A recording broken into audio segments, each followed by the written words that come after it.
Hello, good morning dear student. This is your mentor Rajesh Nayak Dive और हम discuss कर रहे हैं रिलेशन। और अब रिलेशन के लास्ट टॉपिक में हम आ गए हैं जो कि बहुत इंपॉर्टेंट है जेई के प्रिपरेशंस के लिए। और वो टॉपिक है कंपोजिशन ऑफ रिलेशन। तो कंपोजिशन ऑफ रिलेशन और एक फंक्शन में आप पढ़ेंगे नेक्स्ट ईयर 12th में कंपोजिशन ऑफ फंक्शंस। ये दोनों टॉपिक बहुत इंपॉर्टेंट है जब आप जेई मेंस और एडवांस के लिए प्रिपेयर करते हैं। ठीक है, तो कंपोजिशन ऑफ रिलेशन में क्या है कि दो रिलेशन रहेंगे और फिर उनका हम कंपोजिशन कैसे करेंगे उसको यहाँ चेकआउट करेंगे। ठीक है, तो फाइन। तो अब आप एक सेट ले लीजिए, थ्री सेट्स, ये ए, सेट बी और ये सेट सी। ठीक है, this A B C are three non empty sets and suppose that R is a relation from A to B and S is a relation from B to S C. ठीक है, तो R is a relation from A to B and S is a relation from B to C. Then the relation from A to C is represented by S composition R. इसको हम ऐसे लिखेंगे, थोड़ा सा dot लगा देंगे तो ये हो जाएगा this is the relation from set A to set C, that is S O R भी बोलेंगे या composition of the relation R and S. Correct है, where R is the relation from A to B and S is the relation from B to C. So then SOR is a relation from A to C which is composition of relation. This is composition of R and S. This is composition of R and S. Fine. तो अब S o are का कैसा rule हो गया, देखिए यहाँ से पता चल रहा होगा कि एस ओ आर एक्चुअली में इन दोनों का कंपोजिशन है। और इन दोनों में सबसे पहले हमने किसको अप्लाई किया, सबसे पहले किसको अप्लाई किया, आर को, और उसके बाद में किसको अप्लाई किया, एस को। करेक्ट है, फाइन। तो एस ओ आर में ये बात को समझ लीजिए, एस कंपोजिशन आर में apply first R rule, then apply S rule. ठीक है, अगर एस ओ आर निकालना है तो इसी कवर से अगर आर ओ एस निकालना है, आप समझ में आ गया होगा कि जैसे मैंने कोई दूसरा कंपोजिशन देखना है, ए कंपोजिशन बी कोई देखना है, तो ए और बी कोई रिलेशन है, इसका मतलब पहले मुझे क्या लगाना पड़ेगा, पहले बी रूल लगाना पड़ेगा और उसके बाद में जो रिजल्ट आएगा उसमें ए रूल लगाना पड़ेगा। तो इस प्रकार से कंपोजिशन ऑफ रिलेशन चलता है। तो एस ओ आर में आपको पहले आर रूल लगाना है और फिर उसके बाद में एस रूल लगाना है रिजल्ट में। कैसे वो मैं बताऊंगा आपको। फाइन। अच्छा, अब क्या होता है स्टूडेंट्स, एस ओ आर एक रिलेशन है, ये एक रिलेशन है तो इसका इनवर्स भी होगा, नोट करके लिखिए। इसका इनवर्स कैसे निकालेंगे भाई, जैसे ऑर्डर पेयर एलिमेंट्स है उसको हम रिवर्स कर देते हैं, ए कॉमा बी बन जाता है बी कॉमा ए। तो पहले एस ओ आर निकाल लीजिए और उसके बाद में उसका इनवर्स निकाल लीजिए। लेकिन इंपॉर्टेंट रिजल्ट को नोट करिए कि एस ओ आर इनवर्स को हम ऐसे भी निकाल सकते हैं, are inverse composition S inverse. तो जब भी are inverse composition S inverse पूछा हुआ है इसका मतलब आपको एस ओ आर निकालना पड़ेगा और फिर एस ओ आर के बाद में उसका इनवर्स निकालना पड़ेगा। ये डायरेक्टली इनवर्स निकालने के लिए एस ओ आर का नहीं पूछेगा, बोलेगा find are inverse composition S inverse. तो देखो पहले आर निकाल लो, फिर उसका आर इनवर्स एक वे, एस निकाल लो और फिर उसका एस इनवर्स, ठीक है, दूसरा वे, और फिर बाद में उन दोनों का आर इनवर्स और एस इनवर्स का कंपोजिशन निकाल लीजिए। ये एक तरीका हो गया। या फिर सिंपली आप एस ओ आर निकाल लीजिए और उसका इनवर्स निकाल लीजिए। कुछ बात समझ में आई? तो ये दोनों तरीके से आप इसको कर सकते हैं। तो बस इसमें इतना ही स्टूडेंट्स, कंपोजिशन ऑफ रिलेशन में कि S o R is the composition of the relation R and S where we have to apply the R rule first and then S rule. जो रिजल्ट आएगा उसमें हमको एस रूल लगाना है, S o are में यहाँ से start करना है। ये आर रूल फर्स्ट लगेगा, उसके बाद में जो रिजल्ट आएगा उसमें एस रूल लगेगा। देखिए प्रॉब्लम्स करते बहुत आसान है, बहुत आसानी से आप लोग कर लेंगे।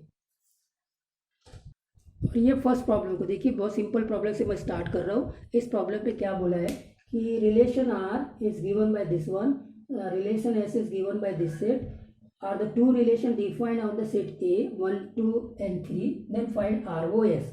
तो देखिए आर ओ एस को कैसे निकालेंगे, आर ओ एस को चेकआउट करिए। तो इसका मतलब पहले आपको एस रूल लगाना पड़ेगा फर्स्ट, है ना, एस रूल फर्स्ट अप्लाई करना पड़ेगा।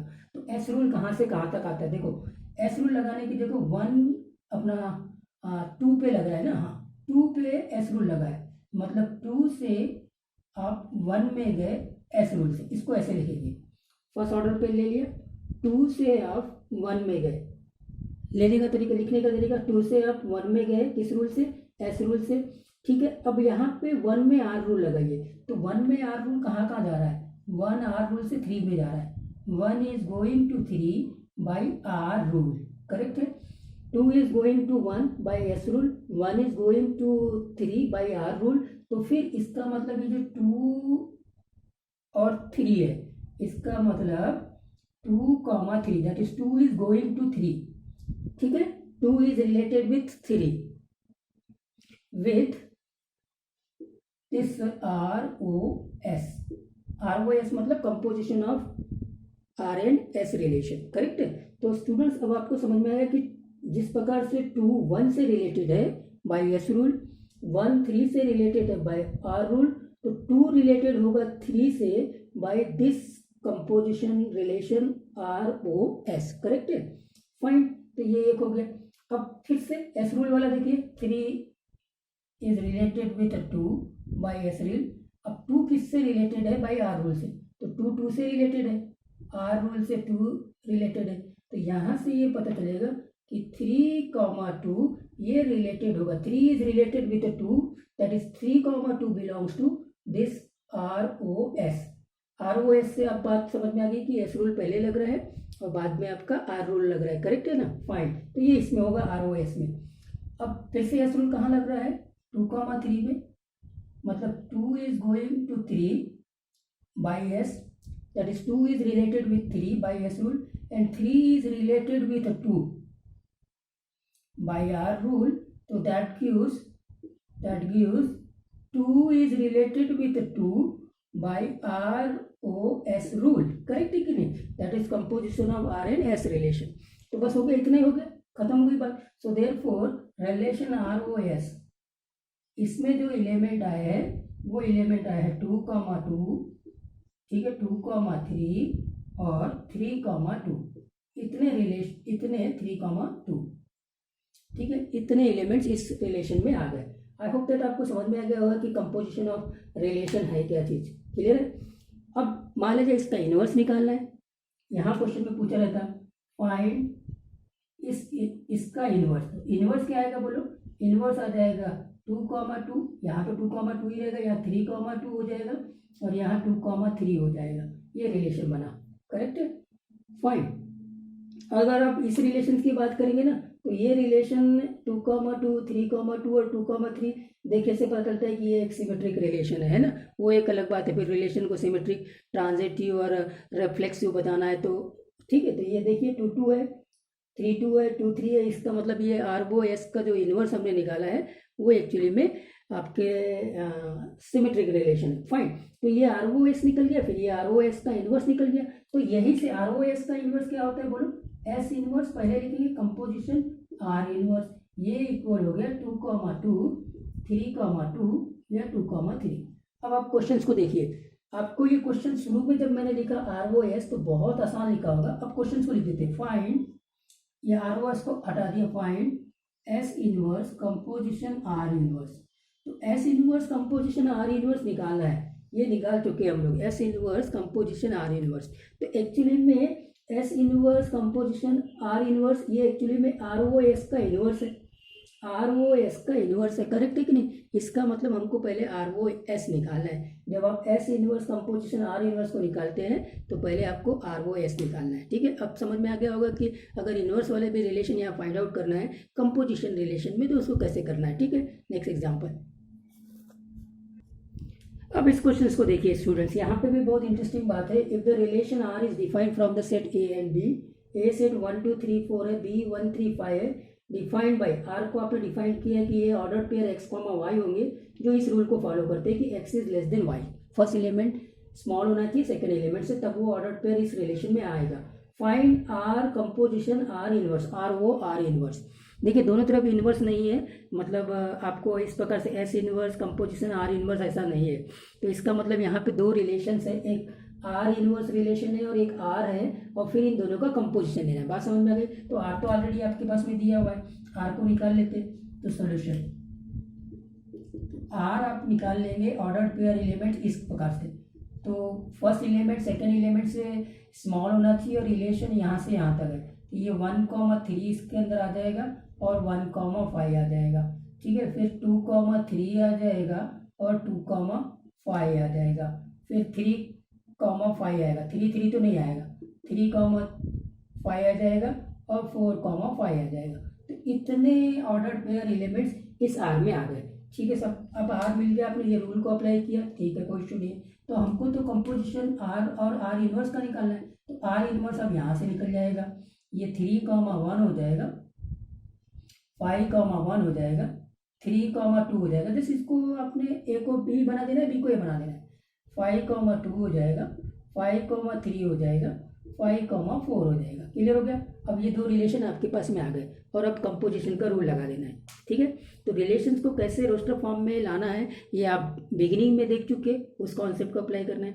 फिर इनवर्स रिलेशन कैसा होगा, तो ऑर्डर पेयर में फर्स्ट एलिमेंट और सेकंड एलिमेंट इंटरचेंज हो जाएंगे, इनवर्स आ गया उसका फाइंड। और अब इन दोनों का क्या देखना है, कंपोजिशन देखना है। अब कंपोजिशन में भी देखना है कि पहला रूल क्या लगेगा और सेकेंड रूल क्या लगेगा, करेक्ट है। तो अब आपको क्या निकालना है, आपको निकालना है आर ओ आर इनवर्स।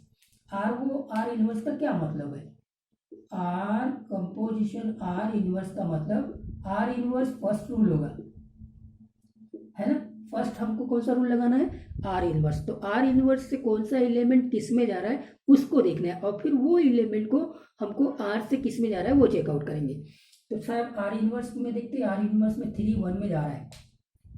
ठीक है, पहला यहाँ से स्टार्ट करते, ठीक है साहब, 3 काय में गया 1 में बाई आर इनवर्स, करेक्ट है। आप बोलेंगे कि 3 रिलेटेड है 1 से बाई आर इनवर्स, ये हो गया एक। अब यहाँ पे 1 का रिलेशन देखना है, तो 1 कहाँ कहाँ गया है, तो 1 यहाँ पे 1 2 जगह पे गया है। ठीक है, तो ये 1 गया है 3 में और 1 गया है 5 में by the rule R, by the rule R, correct है। आपको समझ में आया। 3 का ऐसे गया है 1 में आर इनवर्स से, और 1 का में गया है 3 में गया है और 5 में गया है किससे, आर से। तो यहाँ से आपको मिल जाएगा 3,3, 3,3 belongs to R composition R inverse, और यहाँ से मिलेगा 3,5 belongs to R composition R inverse. हो गया, इतना सा काम करना था। अब ऐसे ही सारे पेयर को लेके हम बात करेंगे, ठीक है कि नहीं। चलिए फर्स्ट हो गया, ओके फाइन। सेकंड यहाँ फिर से आ जाएगा, कोई इशू नहीं है। 3 1 हो गया, 5 1 में आ जाइए। 5 1 से रिलेटेड है आर इनवर्स है, ठीक है। 5 1 से रिलेटेड है आर इनवर्स है। और फिर 1 आपका का इसमें रिलेटेड है, आपको अभी अभी दिखा था 3 से रिलेटेड है और 5 से रिलेटेड है ना, आर से और आर से। इसका मतलब यहाँ से आपको मिलेगा 5 3 मिल जाएगा, belongs to R composition R inverse, और 5 5 भी मिल जाएगा, belongs to R composition R inverse. हो गया, तो ये दो एलिमेंट्स यहाँ से खत्म हो गए। अब आते हैं 3 2 पे, ठीक है। 3 2 यहाँ लेता हूँ मैं। 3 रिलेटेड है 2 से बाय आर इनवर्स, क्लियर है। अब 2 का कॉम्बिनेशन देखना है इसमें, तो 2 कहाँ कहाँ गया है, तो 2 गया है 3 में, 2 कहाँ गया है, 2 गया है 3 में, 2 कहाँ गया है 5 में गया है, किससे, आर से और आर से।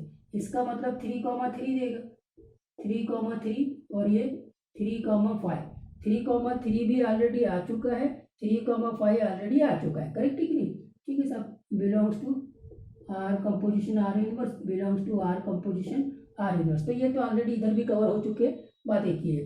फाइन, अब 3 2 हो चुका है, 5 2 को चेक कर लेते हैं। 5 is going to 2 by R inverse, और अब 2 कहाँ का गया, 3 में गया है और 5 में गया है बाई आर रूल से, करेक्ट है। तो यहाँ से मिलेगा 5 3 और यहाँ से मिलेगा 5 5। अब आप देखेंगे 5 3 भी है और 5 5 भी है, हो गया, ये भी कोई इशू नहीं है, ओके मामला है, ठीक है। 5 से 2 वाला हो चुका है, 5 से 3 वाला देखते हैं। 5 is going to 3 by R inverse and 3 is going to 5, only 5, 3 is going to 5, ठीक है। तो यहाँ से ये 5 5 होगा, 5 5 ओके है, ऑलरेडी आ चुका है 5 5, कोई इशू नहीं है। तो ये भी हो गया 5 से 4, 5 से 4 ये आर इनवर्स हो गया। 4 कहाँ गया है, 4 गया है 5 में, 4 गया है 5 में, तो ये आर से, तो यहाँ से फिर से वापस पाई पाई मिल गया। ओके फाइन, तो अब हो गया स्टूडेंट, पूरा चीज़ कवर हो गया। फाइनली आपके पास में जो आर ओ आर इनवर्स आने वाला है, आर ओ आर इनवर्स, ये 4 एलिमेंट्स, डिस्टिंक्ट एलिमेंट, 3 3 3 5 5 3 और 5 5, करेक्ट है, ये 5 3 है। हो गया, क्लियर है बात। तो आप देखेंगे 3 3 है, 3 5 है, 5 3 है और 5 5 है। यहाँ लिख देता हूँ 5 5, ये 5 5। तो ऐसे 4 एलिमेंट्स है। और अगर आप देखेंगे तो आर ओ आर इनवर्स यहाँ पे भी सिमेट्रिक रिलेशन आया है, करेक्ट है कि नहीं। फाइन, तो आर ओ आर इनवर्स हमने निकाल लिया और एक सिमेट्रिक रिलेशन देखा। आई होप दैट अब आपको समझ में आ गया होगा कि आपको कैसे इन क्वेश्चनों को करना है, बस यही काम आगे बढ़ाते जाना है। चलो एक और एग्जाम्पल ले लेते हैं। और इस प्रकार से इन्वर्स रिलेशंस का आपको पूरा कॉन्सेप्ट आ जाएगा कंपोजिशन में। ये क्वेश्चन उस वेराइटी में मैंने लिया, डिफरेंट डिफरेंट वेराइटीज के क्वेश्चन लिया है। तो देखो आर ये दिया हुआ और मेरे को पूछा है are inverse composition R inverse. देखो आर इनवर्स एक रिलेशन बनेगा, फिर उसका कंपोजिशन उसके साथ में। इससे अच्छा है भैया, आपको मालूम है कि वी नो दैट सॉल्यूशन में देखेंगे कि आर कंपोजिशन आर का इनवर्स निकालेंगे, आर कंपोजिशन आर का इनवर्स निकालेंगे तो वो are inverse composition R inverse हो जाएगा। पहले प्रॉब्लम में मैंने सारी चीज़ों को एक्सप्लेन कर दिया था। तो सिंपली आपको आर ओ आर निकाल लेना है और फिर उसके बाद में इनवर्स निकालना है, तो ये निकल जाएगा। तो अब आपको R inverse R o R निकालना है। आर ओ आर से मतलब आर कहाँ से कहाँ तक जा रहा है, तो 1 का अपन इनवर्स निकालने की मतलब आप वैसे भी कर सकते हैं, इस वे से भी जा सकते हैं या इससे भी जा सकते हैं। ठीक है, तो आर देखिए 1 से काय में गया, 4 में गया बाई आर रूल। अच्छा, अब 4 कहाँ कहाँ जा रहा है, तो 4 यहाँ है, 4 यहाँ है, 4 दो जगह पे गया, 4 काय में गया 5 में, 4 काय में गया 6 से, फिर से आर रूल से, करेक्ट है। तो यहाँ से मिलेगा 1 5 और यहाँ से मिलेगा 1 6। ये belongs to R composition R, belongs to R composition R. एक चीज हो चुकी है, क्लियर है, बहुत आसानी से आप कर लिए। 1 4 के बाद में अब आ जाते हैं 3 7 पे। 3 is going to 7 by are rule, और 7 कहाँ गया है, तो 7 एक ही जगह पे गया है। 7 देखो कहाँ गया है, 6 में गया है बाई आर रूल। तो यहाँ से 3,6 belongs to R composition R, correct है। फाइन, अब ये हो चुका है। 4,5 में आ जाइए, तो 4 गया 5 में, किससे, आर रूल से, क्लियर है। 4 गया 5 में, अब 5 देखो कहाँ गया है, 5 कहीं नहीं गया है, 5 कहीं नहीं गया, तो ये बात खत्म हो गई, करेक्ट है, ये क्लियर खत्म हो गई। अभी इसमें आते 4 5 भी हो चुका है, अब आते 4 6 में। तो 4 गया है 6 में बाई आर रूल, और 6 कहाँ गया है, 6 भी कहीं नहीं गया है, तो ये बात भी खत्म हो गई। फिर 7 गया है 6 में और 6 भी कहीं नहीं गया है, ये भी बात खत्म हो गई। तो ओवरऑल आपको देखे तो आर कंपोजिशन आर में ये एलिमेंट्स आए 1,5 1,6 और 3,6। लेकिन मुझे निकालना है आर कंपोजिशन आर का इनवर्स। आर कंपोजिशन आर का इनवर्स हो जाएगा 5,1 6,1 और 6,3। इसीलिए अब चूंकि ये आर कंपोजिशन आर का इनवर्स होता है, are inverse composition R inverse, तो ये हो जाएगा 5,1 6,1 और 6,3। तो ये हो गया स्टूडेंट आंसर। कितने आसानी से आप इन क्वेश्चनों को कर सकते हैं अगर आपको सारी चीज़ें रूल्स मालूम है तो। अब रिलेशन में आपने बहुत कुछ पढ़ लिया है तो आपको ये सारे क्वेश्चन बहुत आसान लगेंगे। और एक लास्ट क्वेश्चन अब मैं आपको बताना चाहता हूँ जो कि थ्योरेटिकल है, जो आपने पढ़ा है अभी तक के, उस कॉन्सेप्ट को यहाँ पे अप्लाई करना है, ठीक है। Let us start with that question. और ये हम आ गए लास्ट क्वेश्चन में स्टूडेंट्स रिलेशंस के, और रिलेशन का कोर्स भी कंप्लीट हो जाता है। फिर आपको टेस्ट देना है, टेस्ट में आपको जो क्वेश्चंस मिलेंगे एमसीक्यूज में वो आपको बना लेना है, सॉल्यूशन भी रहता है, आपको टेस्ट कितने स्कोर करते हैं उसके बाद में उसके सॉल्यूशंस भी रहते हैं। फाइन, अब इस क्वेश्चन में आप देखिए एक इंपॉर्टेंट बेसिक्स को आपको कवर किया। वो इंपॉर्टेंट बेसिक क्या है मैं बताता हूँ कि if R and S are two symmetric relation. देखिए सिमेट्रिक रिलेशन है तो सिमेट्रिक रिलेशंस का आपको मैंने बेसिक बताया था कि आर अगर सिमेट्रिक रिलेशन है तो आर इसके इनवर्स के इक्वल होगा। अगर एस सिमेट्रिक रिलेशन है तो ये इसके सिमेट्रिक के एस इनवर्स के इक्वल होगा, because R and S are symmetric relation. ये है सिमेट्रिक रिलेशन का बेसिक, जो मैंने आपको पहले बता चुका है। जब मैं सिमेट्रिक रिलेशन डिस्कस कर रहा था उस टाइम पे ये ऑलरेडी एक्सप्लेन किया है कि आर अगर सिमेट्रिक रिलेशन है तो R equal to R inverse होगा और S equal to S inverse होगा। फाइन, अब आपने इसके पहले भी अभी जो एग्जांपल किए हैं इन्वर्स वाले प्रॉब्लम में, वहाँ देखा था आपने सिमेट्रिक आए थे वो रिलेशंस, करेक्ट है कि नहीं? बस वही कॉन्सेप्ट को यहाँ पूछ लिया है। तो देखिए अब आपको पूछा है R o S is a symmetric relation. Symmetric relation होने के लिए आर ओ एस का आपका इन्वर्स क्या होना चाहिए? वो होना चाहिए आर ओ एस का इन्वर्स क्या होना चाहिए? आर ओ एस होना चाहिए, करेक्ट है? तभी आर ओ एस को हम सिमेट्रिक रिलेशन बोलेंगे। यही रूल लगेगा आर ओ एस को सिमेट्रिक होने के लिए, करेक्ट है? तो अब आप क्या करेंगे? आर ओ एस का इन्वर्स निकालेंगे।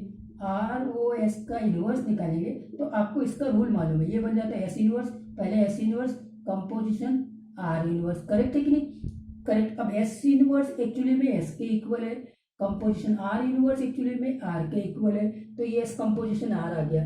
अब आर ओ एस का इन्वर्स एस कंपोजिशन आर आ गया, मुझे आर ओ एस का इन्वर्स आर ओ एस के इक्वल चाहिए। अब ये एस ओ आर है, आर ओ एस तो नहीं है, तो इसका मतलब R o S is symmetric relation है, इसको हम नहीं बोल सकते। सेम एस ओ आर के लिए बात होगी, इसको भी आप ऐसे चेक कर सकते हैं। लेकिन अब ऑप्शन डी को देखिए तो इन सबको चेक करने की जरूरत नहीं पड़ेगी, आसानी से आप इसको निकाल सकते हैं। देखिए R o S is a symmetric relation if R o S equal to S o R, correct है? एस ओ आर अगर आर ओ एस बन जाता है, एस ओ आर अगर आर ओ एस बन जाता है, तो अब आप देखेंगे कि आर ओ एस का इन्वर्स आर ओ एस के बराबर हो गया, तो इसका मतलब आर ओ एस एक सिमेट्रिक रिलेशन होगा।